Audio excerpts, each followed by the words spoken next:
Hello friends, very good afternoon. Welcome to the Hindu editorial analysis budget edition.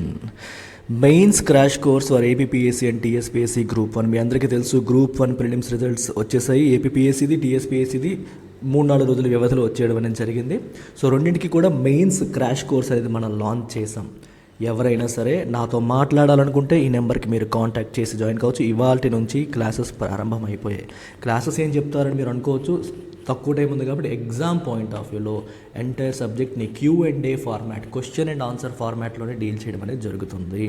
మీకు answer రైటింగ్కు కూడా separate basics classes నేను run చేస్తాను. వాటితో పాటు ఆల్ పేపర్స్ మొత్తం Q&A ఫార్మాట్లో కవర్ చేసి ఇక్కడ ఒక 200+ క్వశ్చన్స్ ప్లస్ టెస్టుల ద్వారా ఇంకొక 100-150 క్వశ్చన్స్ ద్వారా మీకు కవర్ చేయడం జరుగుతుంది. అంటే by the end of this course మీరు 350 to 400 క్వశ్చన్స్ ప్రిపేర్ అయ్యి మీరు ఎగ్జామ్కి రాయిపోతారనమాట. మీ పేపర్ ఎవాల్యుయేషన్ కూడా మనం చేస్తాం. డెడికేటెడ్ మెంటర్షిప్ కూడా ఉంటుంది. సో కేవలం 9,999 రూపాయలకి మాత్రమే ఈ కోర్స్ ఆఫర్ చేస్తున్నాం. క్లాసెస్ ఇవాళే ప్రారంభమవుతున్నాయి. Don't waste time. ఇమీడియట్గా నెంబర్ కాల్ చేయండి. నా నెంబర్ తీసుకొని నాతో మాట్లాడి మీరు డౌట్స్ ఏమైనా క్లియర్ చేసుకుని జాయిన్ అవ్వచ్చు. గ్రూప్ 2కి తెలంగాణకు నోటిఫికేషన్ వచ్చేసింది. ఏపీకి రాబోతోంది. కొత్త బ్యాచెస్ ప్రారంభమయ్యాయి. డోంట్ వేస్ట్ టైం వేస్ట్ చేయకుండా ఇమీడియట్గా get started with your group 2 preparation. And economy classes నేనే స్వయంగా డీల్ చేస్తాను. చాలామంది గ్రూప్ 2 అనగానే ఎకానమీ భయపడుతూ ఉంటారు. వెయిటేజ్ ఉంది, అర్థం కాదని నేను డీల్ చేస్తాను. మీరు అసలు భయపడాల్సిన అవసరమే లేదు. టెస్ట్ సిరీస్ కూడా ఇందులో included. Full syllabus, latest syllabus ప్రకారం కవర్ చేస్తున్నాం. ఈ నెంబర్కి మీరు కాంటాక్ట్ చేసి రావచ్చు. అలాగే యూపీఎస్సీకి ఆన్లైన్ లైవ్ అండ్ రికార్డెడ్ బోర్డులో, ఆఫ్లైన్ వైజాగ్ అండ్ హైదరాబాద్లో మనం కోర్సు ఆఫర్ చేస్తున్నాం. కేవలం 5,000 per month పే చేసి మీరు జాయిన్ కావచ్చు. లేదా సింగిల్ పేమెంట్ చేస్తానంటే ఒక 5,000 రూపీస్ డిస్కౌంట్ కూడా మీకు ఉంది. ఆఫ్లైన్ జాయిన్ అయితే ఆన్లైన్ అనేది మీకు ఫ్రీగా వస్తుంది. ఈ నెంబర్కి కాంటాక్ట్ చేయండి. ఫీజు 15 ఫిబ్రవరి వరకు మాత్రమే వ్యాలిడ్. స్టార్ట్ చేద్దామా మరి? ఇది బడ్జెట్ స్పెసిఫిక్ ఎడిటోరియల్. నిన్న బడ్జెట్ వచ్చేసింది. బడ్జెట్ని అనలైజ్ చేస్తూ వచ్చిన ఎడిటోరియల్ ఇది. మరి టైటిల్తో మొదలుపెట్టి కన్క్లూజన్ వరకు డీటెయిల్డ్గా అర్థం చేసుకొని చింపేద్దాం. A raft of concessions amid consolidation. A raft of అంటే ఏ లాట్ ఆఫ్ అంటే చాలా అని అర్థం. కన్సెషన్స్ అంటే ప్రజల డిమాండ్స్కి మనం ఇచ్చిన acceptance, a grant given in respect of a demand. Budget వస్తుందనగానే మిడిల్ క్లాస్కి కొన్ని ఎక్స్పెక్టేషన్స్ ఉంటాయి, సాలరీడ్ క్లాస్కి ఎక్స్పెక్టేషన్స్ ఉంటాయి, పూర్కి ఉంటాయి, ఇండస్ట్రీస్కి ఉంటాయి. డిఫరెంట్ సెగ్మెంట్స్ ఆఫ్ పీపుల్కి they have their demands and expectations. And చాలా వరకు వాళ్ళ డిమాండ్స్కి గవర్నమెంట్ రెడీ అయింది, ఇవ్వడానికి సిద్ధపడింది. అందుకే కన్సెషన్ అన్నారు. కన్సెషన్ అంటే మనకి ఫీజు మీద వచ్చే రాయితీ కాదు. ఇక్కడ మీనింగ్ ఏంటి? A grant given in respect of a demand, దాన్ని కన్సెషన్ అంటారు. అలా చాలా ఇచ్చింది ఈ బడ్జెట్లో. ఎమిడ్ అంటే in the middle of consolidation. Consolidation అంటే అర్థం ఏంటి? ఫిస్కల్ కన్సాలిడేషన్ అంటాం. అంటే అప్పులు విపరీతంగా పెరిగిపోతూ, ఖర్చులు విపరీతంగా పెరిగిపోతూ, ఆదాయం తగ్గిపోతూ ఉంటే then we are not going in the right track. So అప్పుల్ని తగ్గించి, ఇన్ఫ్యాక్ట్ ఖర్చుల్ని తగ్గించి, అప్పుల్ని తగ్గించడం అని కాదు, అక్కడ ఖర్చులు తగ్గితే ఆటోమేటిక్గా అప్పులు తగ్గుతాయి. ఆదాయాన్ని పెంచి ఖర్చుల్ని తగ్గించి దాన్ని సరైన ట్రాక్లోకి తీసుకురావడాన్ని మనం కన్సాలిడేషన్ అంటాం. ఒకవైపు కన్సాలిడేషన్ చేస్తూ, ఫిస్కల్ కన్సాలిడేషన్ చేస్తూ, ఇంకోవైపు మెజారిటీ సెగ్మెంట్స్ యొక్క డిమాండ్స్కి ప్రభుత్వం రెస్పాండ్ అయ్యింది అని అర్థం. While promoting inclusive development, the budget gives more to the affluent than to the poor. Inclusive డెవలప్మెంట్ని ప్రమోట్ చేస్తోంది ఒకవైపు. ఇంక్లూజివ్ అంటే అర్థం ఏంటి? సమ్మిళిత వృద్ధి. అంటే మొత్తం ఒక సెగ్మెంటు, ఒక అంటే అర్బన్ వాళ్ళే డెవలప్ అయ్యి రూరల్ కాకుండా, రైట్, ఒక సెగ్మెంట్ మాత్రమే ఇంకో సెగ్మెంట్ అవ్వకుండా కాకుండా మొత్తం గ్రాస్ రూట్ లెవెల్ వరకు డెవలప్మెంట్ని పైన ఫోకస్ చేస్తూ బడ్జెట్. కాకపోతే తప్పు ఏం చేసిందంటే పూర్ కంటే రిచ్కి ఎక్కువగా ఇచ్చిందంట. పూర్ కంటే రిచ్కి ఎక్కువ ఇచ్చింది అని ఎలా చెప్తాం మనం? చెప్తా, లోపలికి వెళ్ళే కొద్దీ మీకు అర్థమవుతుంది. If budget making is a complex task, interpreting the union budget can be hazardous given the amount of fine print that one has to pour over. Budget making అనేది ఒక కాంప్లెక్స్ టాస్క్ అయితే బడ్జెట్ మేకింగ్ అనేది చాలా కష్టం కదా. ఎంత ఆదాయం వస్తుంది, ఎంత ఎక్స్పెండిచర్ ఉండబోతుంది, ఎంత డెఫిసిట్ ఉంటుంది, ఎంత అప్పు చేయాల్సి ఉంటుంది, ఇదంతా క్యాల్కులేట్ చేయాలి. ఎవరికి ఎంత ఇవ్వాలి అనేది డిసైడ్ అవ్వాలి. కాంప్లెక్స్ టాస్క్ డెఫినెట్గా. అయితే ఈ బడ్జెట్ని ఇంటర్ప్రెట్ చేయడం కెన్ బి హజార్డస్, అంటే డేంజరస్. బడ్జెట్ ఇంటర్ప్రెట్ చేయడం కూడా డేంజరస్ అవుతుంది. అంటే బాగున్నది బాగులేదనిపిస్తుంది, కొన్నిసార్లు బాగులేనిది బాగుందనిపిస్తుంది. ఎప్పుడు given the amount of fine print one has to pour over. Pore over అంటే రీడ్ థరోలీ అని అర్థం. The meaning of pore over is to read thoroughly. మరి ఫైన్ ప్రింట్ అంటే మీనింగ్ ఏంటి? హెడ్లైన్స్ వేరు, ఫైన్ ప్రింట్ వేరు. ఏదైనా మనం న్యూస్ చదివినప్పుడు కానీ ఏదైనా ఒక డాక్యుమెంట్ చూసినప్పుడు కొన్ని పెద్ద పెద్ద అక్షరాల్లో ఉంటాయి. టర్మ్స్ అండ్ కండిషన్స్ అని చెప్పి లాస్ట్లో చిన్న చిన్న అక్షరాలు ఉంటాయి. అంటే those inner details are finer details, అవి చిన్న అక్షరాలతో రాస్తారు. వాళ్ళ పాయింట్ ఆఫ్ వ్యూలో పాజిటివ్గా ఉన్నవంటే ప్రజలకు అట్రాక్ట్ అవుతారనుకునేవి పెద్ద పెద్ద అక్షరాలతో రాస్తారు. మనం పెద్ద పెద్ద అక్షరాలతో రాసిన వాటిని చూసి సూపర్ అనేసుకుంటాం. కానీ if you go in to the details లోపాలు బయటపడతాయి. అందుకే బడ్జెట్ని ఇంటర్ప్రెట్ చేయడం అంత ఈజీ కాదు. దాన్ని మనం ఓన్లీ హెడ్లైన్స్ని మాత్రమే చూసి బడ్జెట్ని ఇంటర్ప్రెట్ చేస్తే సూపర్ అనిపించవచ్చు, లేదా బాగాలేదు అనిపించవచ్చు. బట్ లోపల మొత్తం కెలికితే ఇంకా మంచి ఉండొచ్చు, లేదా ఇంకా చెడు ఉండొచ్చు. అందుకే చాలా ఎక్కువ మనం you have to pour over, అంటే రీడ్ థరోలీ. అంత చదవాలి. కాబట్టే బడ్జెట్ ఇంటర్ప్రెట్ చేయడం అంత ఈజీ కాదు. సరిగ్గా అది లేకుండా మనం చేస్తే అది డేంజరస్ ఎక్సర్సైజ్ అయిపోతుంది. Finance minister Nirmala Sitharaman's 5th budget and the current Bharatiya Janata Party led government's final full-fledged one before the next year's general election ticks all the boxes on the face of it. Apparently on the face of it అంటే బడ్జెట్కి సంబంధించిన సీతారామన్ గారు చెప్పిన headlines ఒకసారి పరిశీలిస్తే it ticks all the boxes అని అనిపిస్తుంది. అంటే పర్ఫెక్ట్గా ఉంది. అందరికీ ఎవరెవరికి ఏం కావాలో అన్నీ చేస్తుంది. ఒక ప్రభుత్వం నుంచి మనం ఏం ఎక్స్పెక్ట్ చేస్తామో అన్నీ ఇక్కడ కనిపిస్తున్నాయి అని మనకి అనిపిస్తుంది చూడగానే మనకు అలా అనిపిస్తుంది. ఇది ఏ బడ్జెట్? ఇది సీతారామన్ గారి 5th budget, current BJP government యొక్క final budget before next year general election వస్తుంది. అది ఓన్లీ ఇంటరిమ్ బడ్జెట్ అవుతుంది. ఇది ఫైనల్ బడ్జెట్, దాని ముందు జరుగుతున్న చివరి బడ్జెట్ అనమాట. సో చూడడానికి అన్ని రకాల బాక్సులు టిక్ అయినట్టుగా ఉంది. అంటే అన్ని వర్గాల్ని, అంటే బడ్జెట్ నుంచి ఏం ఎక్స్పెక్ట్ చేస్తామో అన్నీ దీంట్లో ఉన్నట్టుగానే కనిపిస్తోంది. Apparently inclusive development that ensures prosperity for all. అందరికీ ప్రాస్పరిటీని అందించే ఇన్క్లూజివ్ డెవలప్మెంట్ కనిపిస్తుంది. Especially the youth, women, farmers, OBC, scheduled cost and scheduled tribes, అది కనిపిస్తుంది. ఏ focus on infrastructure and investment that serves as a multiplier for growth and employment. ఇంకోటి ఏం చేస్తుందమ్మా? Infrastructure build చేయడం పైన, investment పెరిగేలా చేయడం పైన. ఇన్వెస్ట్మెంట్ అంటే అర్థం ఏంటి? ఎసెట్స్లో ఇన్వెస్ట్మెంట్. ఎసెట్ అంటే అర్థం ఏంటమ్మా? ఆదాయాన్ని ఇచ్చేది, రేపు పొద్దున భవిష్యత్ తరాలకి పనికి వచ్చేది, ఆదాయాన్ని ఇచ్చేదని మనం ఎసెట్ అంటాము. వాటిల్లో ఇన్వెస్ట్మెంట్ పైన ఫోకస్ చేస్తుంది, ఇన్ఫ్రాస్ట్రక్చర్ పైన ఫోకస్ చేస్తుంది. ఇన్ఫ్రాస్ట్రక్చర్, ఈ క్యాపిటల్ ఇన్వెస్ట్మెంట్ అనేది దేనికి ఎలా హెల్ప్ అవుతాయి? They serve as multiplier for growth and employment అంటాం. మీకు దాని అర్థం ఏంటి అంటే, ఎప్పుడైనా సరే ప్రభుత్వం, మీరు చూడండి, ఎప్పుడైనా సరే ప్రభుత్వం దగ్గర ఒక 100 కోట్లు ఉన్నాయనుకోండి. ఈ 100 కోట్లను తీసుకొచ్చి if the government invests, okay, or if the government puts this money in infrastructure, if it puts its money and asset creation పైన ఈ డబ్బులు ఉపయోగించింది అనుకుందాం. ఎసెట్ క్రియేషన్ కోసం ఈ డబ్బులు ఉపయోగించింది అనుకోండి. ఎసెట్ అంటే ఏంటి? రోడ్లు, భవనాలు, బిల్డింగ్లు, ప్రాజెక్టులు, ఇలాంటి వాటి కోసం వెచ్చిస్తే, ఒక మెట్రో రైల్ ప్రాజెక్ట్ కావచ్చు, రైట్, ఒక హైవే బిల్డింగ్ కావచ్చు, వాటర్ వేస్ కావచ్చు, ఏదైనా పోర్ట్స్ కావచ్చు, వీటి కోసం డబ్బులు ఖర్చు పెట్టింది అనుకోండి. ఇది చేసేటప్పుడు ఫస్ట్ ఇమీడియట్గా ఎంప్లాయ్మెంట్ జనరేషన్ అవుతుంది. మరి పనులు వస్తాయి కాబట్టి ఎంప్లాయ్మెంట్ జనరేట్ అవుతుంది అండ్ ప్రజలకి ఇన్కమ్ జనరేట్ అవుతుంది, రైట్. ఇన్కమ్, ప్రజల చేతుల్లోకి మనీ వెళ్తుంది కదా. ఎందుకు? ఎంప్లాయ్మెంట్ జనరేట్ అయితే శాలరీస్ వస్తాయి. శాలరీస్ ద్వారా వీళ్ళ చేతుల్లోకి ఇన్కమ్ వస్తుంది. ఇన్కమ్ వచ్చినప్పుడు again they spend the money. When they spend the money again demand for goods and services improve అవుతుంది. Demand for goods and services improve అయితే మళ్ళీ అది ప్రొడక్షన్ పెరుగుతుంది. సో జీడిపికి హెల్ప్ అవుతుంది. ఈ రకంగా మల్టిప్లయర్ ఎఫెక్ట్ అనేది వస్తుంది. అలాగే ప్రజల చేతుల్లోకి మనీ ఎక్కువగా వెళ్ళడం వల్ల అది సేవింగ్స్ కూడా పెరుగుతాయి. ఎప్పుడైతే ప్రజల చేతిలోకి సేవింగ్స్ పెరుగుతాయో వాళ్ళు బ్యాంకుల్లో పెడతారు. బ్యాంకుల్లో పెడితే డిపాజిట్ చేస్తే ఆ డబ్బు కూడా బ్యాంకులు లోన్స్ రూపంలో ఎవరికైనా ప్రాజెక్ట్స్ ఇవ్వడానికి పనికొస్తుంది. అదే గవర్నమెంట్ బాండ్స్లో పెడితే ప్రభుత్వం అప్పు తీసుకోవడానికి, ఆ అప్పును మళ్ళీ ఎఫెక్టివ్గా ఉపయోగించడానికి హెల్ప్ అవుతుంది. సో ఇలాంటి వాటిపైన ప్రభుత్వం డబ్బులు పెడుతోంది ఈ year, which is a good sign. Next ఇంకా చూడండి, policies to enable green or environmentally sustainable growth. First green లేదా ఎన్వైరన్మెంటల్లీ సస్టైనబుల్ గ్రోత్కి సహకరించే కొన్ని పాలసీస్ తీసుకొస్తుంది.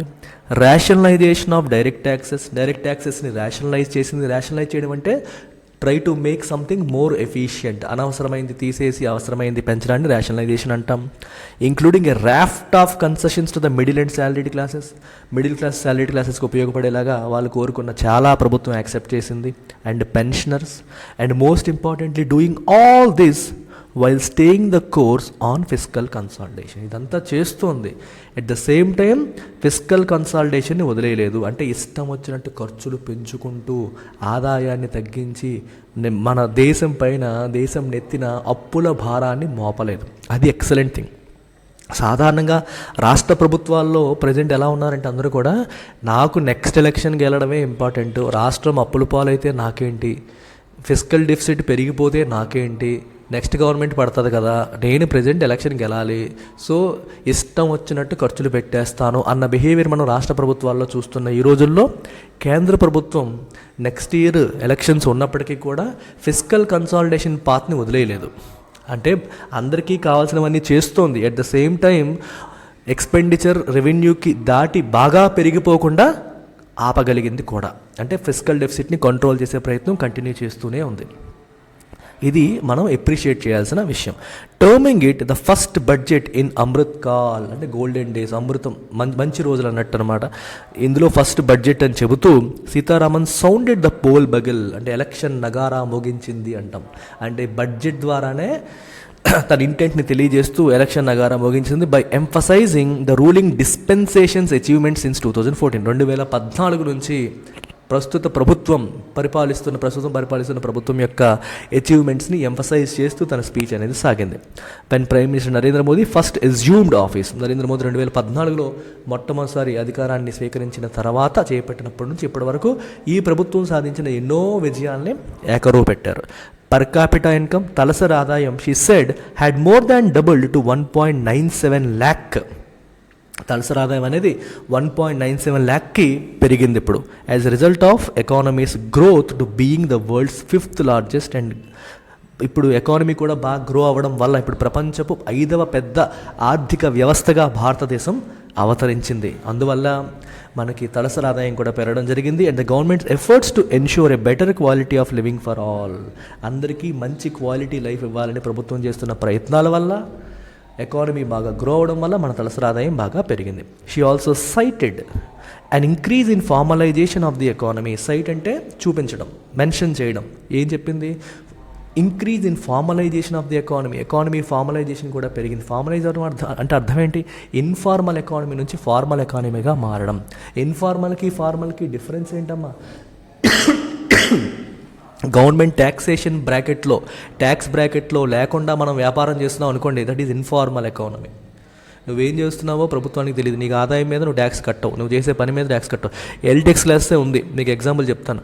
ఇప్పుడు నేను మీ దగ్గర ఫీజు తీసుకునేటప్పుడు గూగుల్ పేలు, ఫోన్పేలు వద్దు, నాకు క్యాష్ కావాలి అని చెప్పి మీ దగ్గర నేను క్యాష్ పేమెంట్లు తీసుకొని వాటిని నేను సిస్టంలో రికార్డు చేయకుండా, ప్రభుత్వానికి ట్యాక్స్ కట్టకుండా నేను అలా మెయింటైన్ చేస్తున్నాను అనుకుందాం.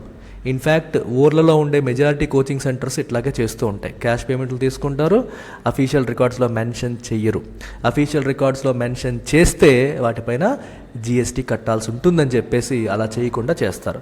అప్పుడు అలా చేయకుండా మనం ఓన్లీ డబ్బులు క్యాష్ పేమెంట్లు తీసుకుంటూ కానిచ్చేస్తున్నాం అనుకోండి, అప్పుడైతే ఇన్ఫార్మల్ ఎకానమీ కిందకు వస్తుంది. ఎప్పుడైతే నేను మీ అందరి దగ్గర డబ్బులు తీసుకొని ఆన్లైన్ రిసీప్ట్స్ ఇస్తూ మీరు కట్టిన ప్రతి రూపాయి పైన జిఎస్టీ నేను ప్రభుత్వానికి కడుతాను, then I'm part of formal economy. LTX classes ప్రతి రూపాయి పైన కూడా జీఎస్టీ గవర్నమెంట్కి కట్టేస్తుంది. మీరు ఎంత పే చేసినా అందులో 18% గవర్నమెంట్కి కట్టేస్తాం. సో ఇది ఫార్మల్ ఎకానమీలో ఉన్నట్టు. ఇప్పుడు ఏమవుతుందంటే ఫార్మలైజేషన్ పెరిగింది. అంటే చాలామంది ఇన్ఫార్మల్ నుంచి ఫార్మల్కి వచ్చారు, నాన్ ట్యాక్స్ పేయింగ్ నుంచి ట్యాక్స్ పేయింగ్లోకి రావడం అనేది జరుగుతోంది, ఫార్మలైజేషన్లోకి రావడం అనేది జరుగుతుంది. ఇది ట్యాక్స్ పాయింట్ ఆఫ్ వ్యూలో చెప్పారు. ఫార్మలైజేషన్లోకి మీకు ఇంకో ఆస్పెక్ట్ ఏంటంటే ఎంప్లాయీస్ ఎవరైతే ఉన్నారో వాళ్ళు ఎప్పుడైతే గవర్నమెంట్ దృష్టిలోకి వస్తారో అప్పుడు గవర్నమెంట్ కొన్ని బెనిఫిట్స్ ఇస్తూ ఉంటుంది. మీకు ఏమవుతుందంటే ఇప్పుడు ఇన్కమ్ ట్యాక్స్ పే చేసే ఎంప్లాయీకి, ఇన్కమ్ ట్యాక్స్ పే చేయని ఎంప్లాయీకి డిఫరెన్స్ ఉంది. ఇన్కమ్ ట్యాక్స్ పే చేయకుండా అంటే కన్స్ట్రక్షన్లోనో ఎక్కడో పనిచేస్తూ రోజువారీ శాలరీస్ వేజెస్ తీసుకునే వాళ్ళకి ఏ బెనిఫిట్స్ ఉండవు, మెడికల్ బెనిఫిట్స్ ఉండవు, హెల్త్ ఇన్సూరెన్స్ ఉండదు, ఆ కంపెనీ వాళ్ళు కూడా ఏం ప్రొవైడ్ చేయరు, రైట్?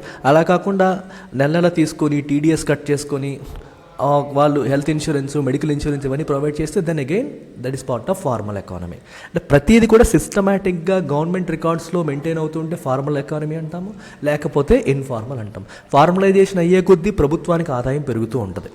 ఈ రోజు వరకు ఇన్కమ్ ట్యాక్స్ కట్టిన అబ్బాయి ఇప్పుడు ఇకపై కట్టడం మొదలు పెడతాడు. ఈ రోజు వరకు జీఎస్టీ కట్టిన వాళ్ళు ఇకపై కట్టడం మొదలు పెడతారు. సో ఇలా ట్యాక్స్ బ్రాకెట్లోకి కంపెనీస్, సంస్థలు వచ్చినప్పుడు జీఎస్టీ పేమెంట్ల ద్వారా గవర్నమెంట్కి ఆదాయం వస్తుంది. ఇండివిజువల్స్ వచ్చినప్పుడు ఇన్కమ్ ట్యాక్స్ ద్వారా ఆదాయం కూడా పెరుగుతూ ఉంటుంది. So everybody is moving towards formalization అనమాట. అది బాగుంది అని చెప్తోంది.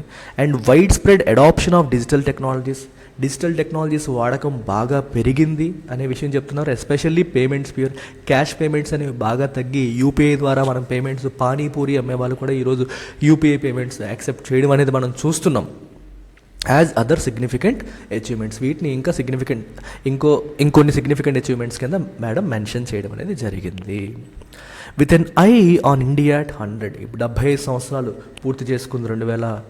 1947 కదా.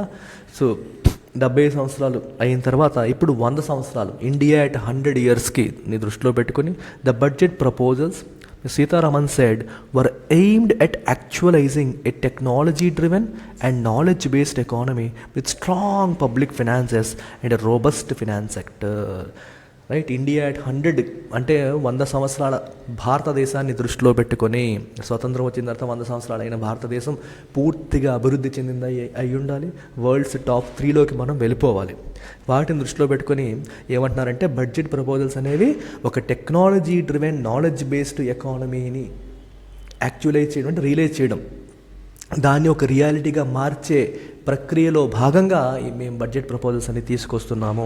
పబ్లిక్ ఫినాన్సెస్ అనేవి స్ట్రాంగ్గా ఉండాలి. ఇది చాలా ఇంపార్టెంట్ పాయింట్ అమ్మా. ఎప్పుడైనా సరే మనం ఇంట్లో ఫినాన్సెస్ ఎలా మెయింటైన్ చేస్తాం? ఎప్పుడైనా సరే మన ఆదాయము, మన ఖర్చు ఎంత అన్నీ చూసుకుంటాం కదా. ఇష్టం వచ్చినట్టు అప్పులు చేసుకుంటే వెళ్ళాం కదా. ఏ కుటుంబం అయితే ఖర్చులు ఆదాయం చూసుకోకుండా విపరీతంగా అర్థం లేని అప్పులు చేసుకుంటూ వెళ్ళిపోతుందో ఆ కుటుంబాలన్నీ రోడ్డు మీద పడిపోతున్నాయి, మనందరికీ తెలుసు. అలాగే ఒక రాష్ట్రాన్ని నడిపినప్పుడు, ఒక స్టేట్ ఫినాన్సెస్ చూసినప్పుడు, ఒక కంట్రీ ఫినాన్సెస్ చూసినప్పుడు, ఒక విలేజ్ ఫినాన్సెస్ చూసినప్పుడు కూడా మనం ఫినాన్సెస్ అనేవి స్ట్రాంగ్గా ఉండాలి అని చూసుకోవాలి. అంటే మన ఆదాయం ఎలా ఉంది, మన ఖర్చులు ఎలా ఉన్నాయి, రైట్? మన అప్పులు తీసుకోవచ్చు, తప్పులేదు, డెవలప్మెంట్ కోసం ఫ్యూచర్ దృష్టిలో పెట్టి తీసుకోవచ్చు.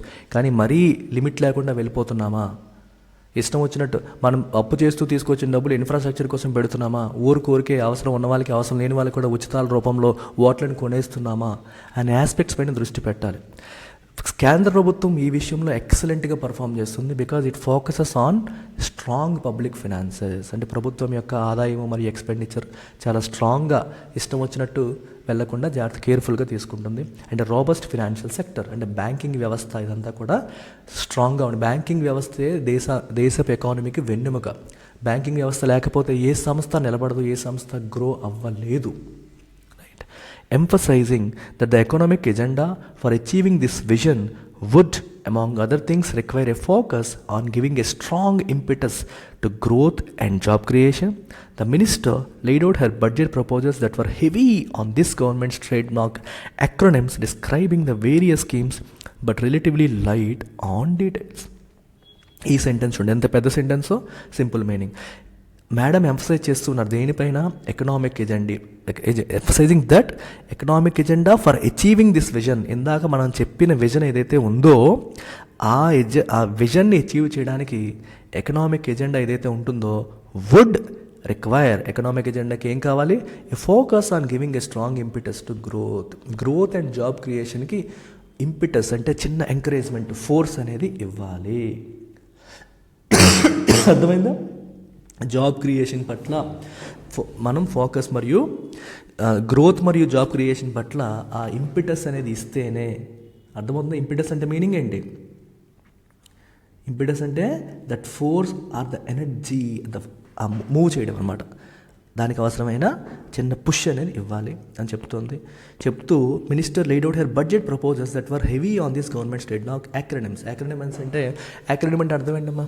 NTR is an acronym, Nandamuri Taraka Ramarao. అలాగే ప్రభుత్వం రకరకాల స్కీమ్స్ తీసుకొస్తుంది, పిఎం కిసాన్ అని.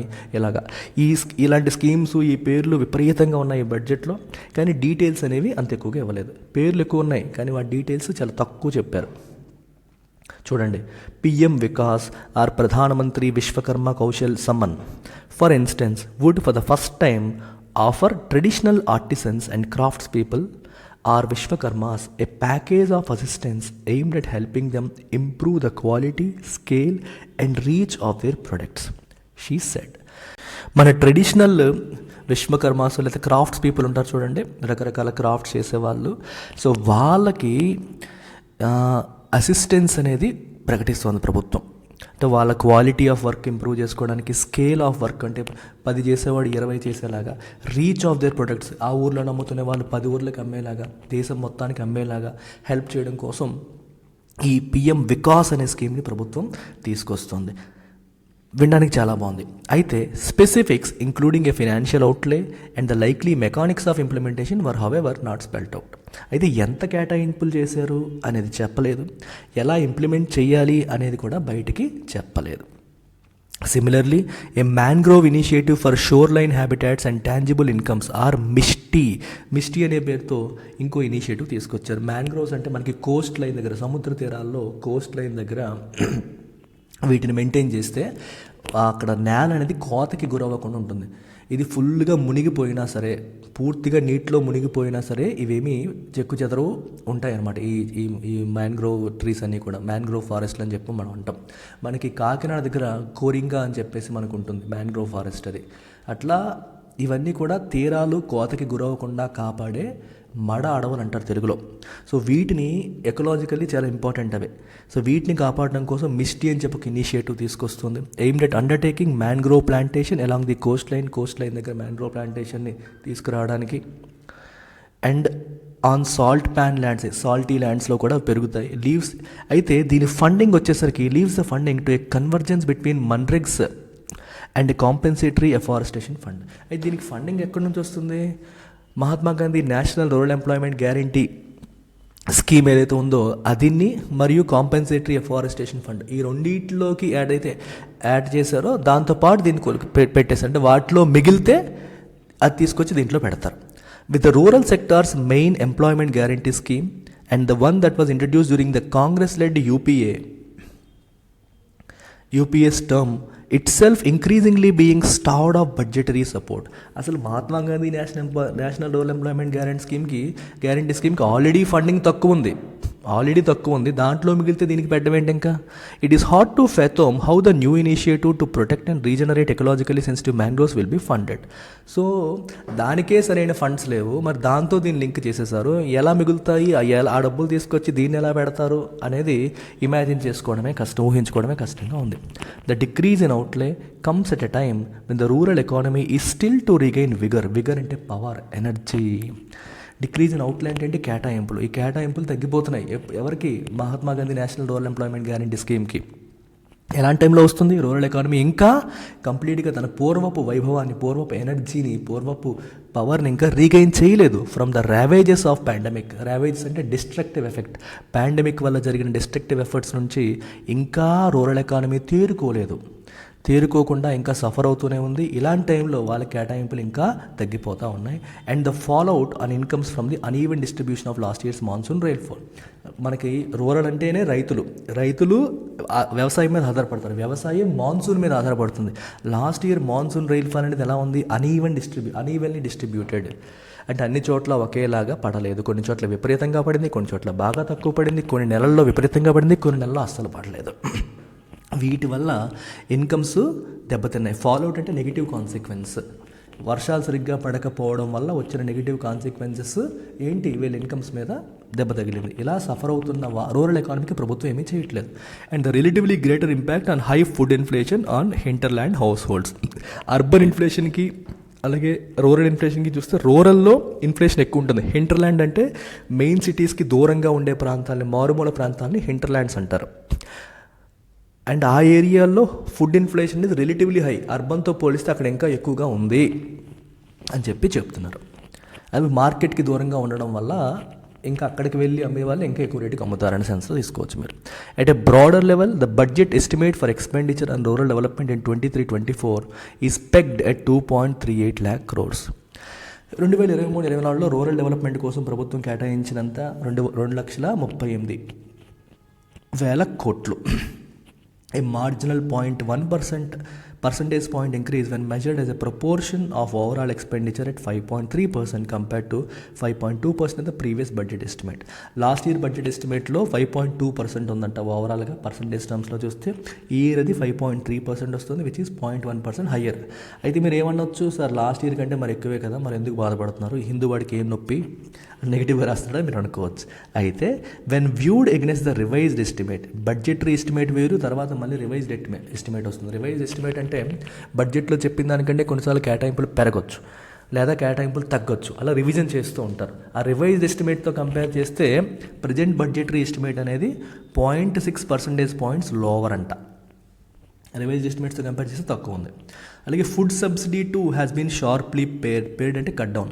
ఫుడ్ సబ్సిడీ కూడా తగ్గించేశారు at 1.97 lakh crores. It is almost 5% lower than the 2022-23 budgetary estimate and steep 31% down from the revised estimate. Last year budget estimate కంటే 5% తక్కువ, రివైజ్డ్ ఎస్టిమేట్ కంటే 31% తక్కువ ఉంది. ఏంటి, ఫుడ్ సబ్సిడీ. ఫుడ్ సబ్సిడీ అంటే ఏంటి, మనకి ఏంటమ్మా ఎన్ఎఫ్ఎస్ఏ కింద రేషన్ షాపుల ద్వారా మనకి ఇస్తారు కదా, అది ఫుడ్ సబ్సిడీ అనమాట. తక్కువ ధరకి ఇస్తారు. ప్రభుత్వం ఎక్కువ డబ్బులు పెట్టి రైతుల దగ్గర కొనుక్కుంటుంది మన ధాన్యము, బియ్యము, మన ఇవన్నీ గోధుమలు, ఇవన్నీ కూడా మినిమం సపోర్ట్ ప్రైస్ పే చేసి కొంటుంది. మనకి రేషన్ షాపుల్లో తక్కువ ధరకి ఇస్తుంది. ఈ రెండింటి మధ్య డిఫరెన్స్ లాసు, దాన్నే మనం సబ్సిడీ అంటాం. To be sure, the government's resolve to stay the course on fiscal consolidation, especially after the COVID-19 pandemic, had led it to spend more even as revenue receipts tipped amid the unprecedented economic contraction, left with Sitaraman with little leeway on the expenditure front once she had decided that the government would concentrate its resources on increased public outlays on infrastructure and investment. Excellent sentence అమ్మా. ఇక్కడ ఏం జరిగిందంటే చూడండి ఒకసారి, governments resolve అంటే determination, to stay the course on fiscal consolidation విషయంలో ఏదైతే చేయాలనుకున్నామో, course అంటే మార్గం, ఎంచుకున్న మార్గం, ఆ మార్గంలోనే నడవాలని చెప్పి గవర్నమెంట్ డిటర్మైన్ అయిపోయింది. ఆఫ్టర్ కోవిడ్-19 pandemic had led it to spend more. ఏమైందంటే కోవిడ్-19 పాండమిక్ టైంలో ఆదాయం ప్రభుత్వానికి తగ్గింది, కానీ ప్రజలు కష్టాల్లో ఉన్నారు కాబట్టి ప్రభుత్వం అనుకున్న దానికంటే ఎక్కువ ఖర్చు పెట్టింది. అంటే ఎక్స్పెండిచర్ బాగా పెరిగిపోయింది, ఇన్కమ్ ఏమో తగ్గిపోయింది. ఎక్స్పెండిచర్ పెరిగిపోయి ఇన్కమ్ తగ్గిపోతే, expenditure is greater than income అయిపోతే డెఫిసిట్ వస్తుంది. ఎక్స్పెండిచర్ ఇంకా పెరిగి ఇన్కమ్ ఇంకా తగ్గితే డెఫిసిట్ ఇంకా పెరిగిపోయింది. ఫిస్కల్ డెఫిసిట్ అనేది చెయ్యి దాటిపోయే పరిస్థితి వచ్చేసింది. ఆ ఫిస్కల్ డెఫిసిట్ని మళ్ళీ దారిలోకి తేవాలి, ఇన్కమ్ని పెంచాలి, ఎక్స్పెండిచర్ని తగ్గించాలి అనే బాధ్యత ప్రభుత్వం నెత్తి మీద వేసుకుంది. అది మైండ్లో పెట్టుకుంది కాబట్టే ఇప్పుడు నిర్మలా సీతారామన్ గారికి పెద్ద స్పేస్ లేదు. లీవే అంటే ఫ్రీడమ్ టు, ఇప్పుడు ఎక్కువ డబ్బులు ఉన్నాయనుకో నువ్వు ఎన్నో చేయొచ్చు. నీ దగ్గర డబ్బులు తగ్గిపోతే, అలాగే అప్పులు ఎక్కువ చేయకూడదని ఫిక్స్ అయితే అప్పుడేమవుతుంది, నీకు ఫ్రీడమ్ తగ్గిపోతూ ఉంటుందన్నమాట. ఏ విషయంలో, ఎక్స్పెండిచర్ విషయంలో మనకి ఫ్రీడమ్ అనేది తగ్గిపోతుంది. Once she had decided that the government would concentrate its resources. Government ఏం ఫిక్స్ అయిందంటే, ఉన్న డబ్బులు లిమిటెడ్గా ఉన్నాయి, ఇప్పుడు ఉన్న డబ్బులన్నీ కూడా ఇన్ఫ్రాస్ట్రక్చర్ మీద, ఇన్వెస్ట్మెంట్ మీద పెడతాను అని ఫిక్స్ అయిపోయింది. కాబట్టి ఇంకా మిగిలిన వాటికి సబ్సిడీల కోసం కావచ్చు, రూరల్ డెవలప్మెంట్ కోసం కావచ్చు, స్పెండ్ చేయడానికి ప్రభుత్వం దగ్గర పెద్దగా స్పేస్ లేదు, డబ్బులు లేని పరిస్థితి వచ్చేసింది. Capital expenditure has been allocated 10 lakh crores. Capital expenditure అంటే చెప్పాను మీకు, ఎసెట్ క్రియేషన్ కోసం పెట్టే మనీని మనం క్యాపిటల్ ఎక్స్పెండిచర్ అని అంటాము. ఓకేనా, రోడ్స్, బిల్డింగ్స్, ఇన్ఫ్రాస్ట్రక్చర్ వీటి కోసం పెట్టేది 10 లక్షల కోట్లు కేటాయించారు. It's 33% jump from this fiscal's budget. ప్రస్తుత ఆర్థిక సంవత్సరంతో పోలిస్తే ఇది 33% ఎక్కువ. If one adds the almost 3.7 lakh crore set aside for grants in aid to states, రాష్ట్రాలకు కూడా 3.7 లక్షల కోట్లు గ్రాంట్స్ ఇన్ ఎయిడ్ కింద ఇస్తుంది. ఇక్కడ గమనించాల్సింది ఏంటంటే గ్రాంట్స్ ఇన్ ఎయిడ్ అని ఇస్తే ఈ డబ్బుల్ని రాష్ట్రాలు కూడా క్యాపిటల్ ఎక్స్పెండిచర్ కోసమే వాడాలి, ఇష్టం వచ్చినట్టు వాడడానికి లేదు. అంటే ఈ రోడ్లు, బిల్డింగ్లు, పవర్ ప్రాజెక్టులు వీటి కోసం ప్రభుత్వం, కేంద్ర ప్రభుత్వం ఒకవైపు ఖర్చు పెడుతూ ఉంటుంది, ఇంకోవైపు రాష్ట్ర ప్రభుత్వాన్ని కూడా ఖర్చు పెట్టమని చెప్పి గ్రాంట్స్ ఇస్తుంది ఫ్రీగా, అప్పు కాదు. అయితే ఈ డబ్బు ఇష్టం వచ్చినట్టు ఖర్చు పెట్టడానికి లేదు, క్యాపిటల్ ఎక్స్పెండిచర్ కోసమే ఖర్చు పెట్టాలి. అది కూడా మనం కలిపి యాడ్ చేస్తే right, ministers laudable intent to apply the force multiplier of government capital spending as the primary Lever to spur economic activity becomes clearly evident. మనకి ఏమర్థమవుతుంది? లాడబుల్ అంటే ప్రశంసించదగ్గ, ఇంటెంట్ అంటే ఉద్దేశం, to apply the force multiplier. మీకు ఇందాకే చెప్పాను, capital expenditure అనేది ప్రభుత్వం పెంచితే అది మల్టిప్లికేషన్ ఎఫెక్ట్కి దారితీస్తుంది. ఏ రకంగా? ప్రభుత్వం రకరకాల ప్రాజెక్టులు టేకప్ చేస్తే అది ఎంప్లాయ్మెంట్ జనరేట్ చేస్తుంది, ప్రజల చేతుల్లోకి డబ్బులు ఎక్కువ వెళ్తాయి, వాళ్ళ డబ్బులు పెరిగినప్పుడు వాళ్ళ స్పెండింగ్ పెంచుతారు, స్పెండింగ్ పెరిగినప్పుడు వస్తువులు సేవలకి డిమాండ్ పెరుగుతుంది, డిమాండ్ పెరిగినప్పుడు జీడిపి ప్రొడక్షన్ పెరుగుతుంది, ప్రొడక్షన్ పెరిగితే జీడిపి కూడా పెరుగుతుంది, దేశపు ఆదాయం కూడా పెరుగుతుంది. ఓవరాల్గా ఇది ఒక మల్టిప్లయర్ లాగా, ఎకానమీని ఇంకా డ్రైవ్ చేసే ఒక మల్టిప్లయర్ లాగా పనిచేస్తుంది అనేది నిర్మలా సీతారామన్ గారి ఉద్దేశం. ఆ ఉద్దేశం అనేది మనకి క్లియర్గా కనిపిస్తుంది. ఎవిడెంట్ అంటే it is clearly visible. With global demand uncertain this year on account of the slowdown in the developed economies లో slowdown వల్ల మనకి గ్లోబల్ డిమాండ్ ఎలా ఉంది? అన్సర్టెన్, సర్టెనిటీ లేదు, ఎలా ఉంటుందో తెలియని పరిస్థితి. As the economic survey pertinently pointed out, economic survey కూడా క్లియర్గా చెప్పింది, ప్రపంచ దేశాల్లో డెవలప్డ్ కంట్రీస్ అన్నీ సఫర్ అవుతున్నాయి, అక్కడ డెవలప్మెంట్ అనేది లేని పరిస్థితి ఉంది, రిసెషన్ కనిపిస్తుంది. కాబట్టి విదేశాల్లో డిమాండ్ తగ్గితే మనకు నష్టం ఏంటి? మన ఎక్స్పోర్ట్స్ సఫర్ అవుతాయి. సో అప్పుడు ఏం చేయాలి? India's domestic market will necessarily have to serve as the economies బుల్వార్క్. మీకు అర్థం ఉందా? బుల్వార్క్ అంటే డిఫెన్సివ్ వాల్, డిఫెన్సివ్ ఫోర్స్ లాగా. అంటే ఇప్పుడు ఏమవుతుందంటే ఒక కంపెనీ ఉందమ్మా, కంపెనీ కొన్ని ప్రొడక్ట్స్ తయారు చేస్తుంది, కొన్ని డొమెస్టిక్గా అమ్ముతుంది, కొన్ని ఎక్స్పోర్ట్ చేస్తుంది అనుకుందాం. ఎక్స్పోర్ట్ చేద్దామంటే విదేశాలు, డెవలప్డ్ కంట్రీస్ ఇంటేక్ తగ్గించేసుకున్నాయి, ఎందుకంటే అక్కడ డిమాండ్ తగ్గిపోయింది. మరి అలాంటప్పుడు అన్నీ డొమెస్టిక్గా అమ్మాలి, డొమెస్టిక్గా కొనే వాళ్ళ సంఖ్య పెరగాలి, లేదా కొనేవాళ్ళు ఇంకా ఎక్కువ వస్తువులు కొనాలంటే వాళ్ళ చేతుల్లోకి ఆదాయాలు అనేవి పెరగాలి. ఆదాయాలు ఎలా పెరుగుతాయి? బై ఎంప్లాయ్మెంట్ జనరేషన్ పెరగవచ్చు, లేదా ట్యాక్సులు తగ్గించడం ద్వారా కూడా వాళ్ళ ఆదాయాన్ని పెంచవచ్చు. Sitharaman has also attempted to woo అంటే attract the middle class with a raft of changes, raft of అంటే lot of, in personal income taxలో చాలా మార్పులు తీసుకొచ్చి మిడిల్ క్లాసెస్ని కూడా అట్రాక్ట్ చేసే ప్రయత్నం చేశారు. That would in combination with tweaks to customs డ్యూటీస్లో కూడా కొన్ని మార్పులు తీసుకొచ్చారు. మొత్తం కలిపి ప్రభుత్వానికి మనకి 37,000 కోట్లు in foregone direct tax revenue అంతా ప్రభుత్వం వదిలేసుకున్నట్టు, కోల్పోయినట్టు అని చెప్పొచ్చు. ఫోర్గాన్ అంటే విడిచిపెట్టేసుకున్నా. అంటే ప్రభుత్వం ఇన్కమ్ ట్యాక్స్ ల్యాబ్స్ ఇప్పుడు ఇంతకుముందు 2.5 lakhs లోపు ఉంటే ట్యాక్స్ లేదనేవారు, ఇప్పుడు దాన్ని పెంచారు. దీనివల్ల ప్రభుత్వానికి చాలా డైరెక్ట్ ట్యాక్స్ అనేది కోల్పోతుంది అనమాట. అలా 37,000 కోట్లు ప్రభుత్వం కోల్పోబోతోంది. Some of these changes are aimed at leaving more money in the hands of salaried and pensioners. దీనివల్ల ఏంటి ఉపయోగం? పెన్షనర్స్ చేతిలో, సాలరీడ్ పీపుల్ చేతిలో ఎక్కువ మనీ ఉంటుంది. Cash that the budget planners hope would find its way back either as savings or increased spending on vital consumption. ప్రభుత్వం budget planners ఏమనుకుంటున్నారు? ప్రజల చేతిలోకి డబ్బులు వెళ్తే ఆ డబ్బులు ఎయిదర్ వాళ్ళు ఖర్చు పెడితే ఏమవుతుంది? ప్రభుత్వానికి జిఎస్టీ ద్వారా ఇన్కమ్ వస్తుంది, ఏ వస్తువు కొన్నా సేవ కొన్నా జిఎస్టీ ఇన్కమ్ వస్తుంది. ఇన్కమ్ పక్కన పెట్టేసేయండి, ఖర్చు పెట్టడం వల్ల వస్తువులు సేవలకి డిమాండ్ పెరిగి ఎకానమీ మళ్ళీ స్పర్ అయ్యి కంపెనీస్ మళ్ళీ గ్రో అవుతాయి, జీడిపి పెరుగుతుంది. లేదా సేవ్ చేస్తారంటే బ్యాంకుల్లో పెడతారు.